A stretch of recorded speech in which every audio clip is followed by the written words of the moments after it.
Təbiətin yaratdığı möcüzədir Göygöl.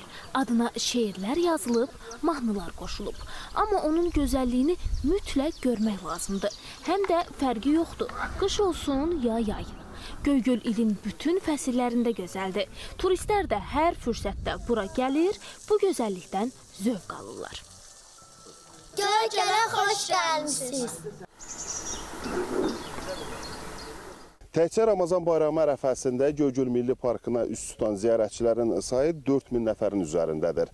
Bura gələn həm yerli, həm də xarici turistlərimiz Göygöl Milli Parkının flora və faunası ilə yaxından tanış olmaqla yanaşı, həm də göllər gözəl olan Göygölümüzün füsunkar mənzərəsindən də zövq almaq imkanı qazanırlar. Ən çox qış fəsli daha çox gəlir, çünki qar mənzərəsi adıma çox xoş gəlir. Yayın da öz gözəlliyi var. Bu gözəl məkan 1925-ci ildən qorunur. 2008-ci ildən isə Milli Park statusu alıb. Qafqazın ən zəngin və ən gözəl milli parkı sayılır. Bunu onun gözəlliyini görmək üçün gələn həm yerli, həm də əcnəbi turistlər təsdiq edirlər. Bizdə Azərbaycanın bütün güşələri gözəldir, bütün rayonlarımız, şəhərlərimiz gözəldir, ancaq buranın xüsusi gözəlliyi var.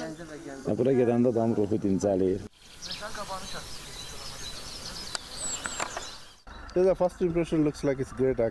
Bura çox gözəldir, iqlimi çox yaxşıdır.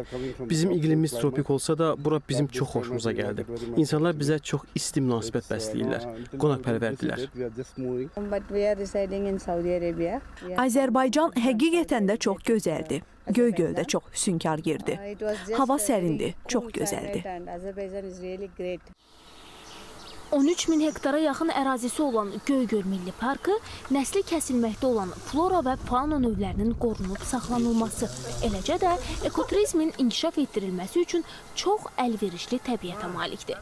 Ərazilərdə olan gözəllikləri görmək üçün ekoturizm marşruları da təyin edilib. Biz turist qruplarına bələdçiləri qoşaraq onları həmin ərazilərə də səyahət etmək üçün göndəririk. Göygöl Milli Parkının ərazisində 19 göl var. Hamısı da gözəldir. Hamısını da görməyə dəyər. Qeyd edək ki, yaxın vaxtlarda turistlər üçün belə imkanlar yaradılacaq. Göygölün yaxınlığından Maral gölə yeni marşrut xətti açılacaq.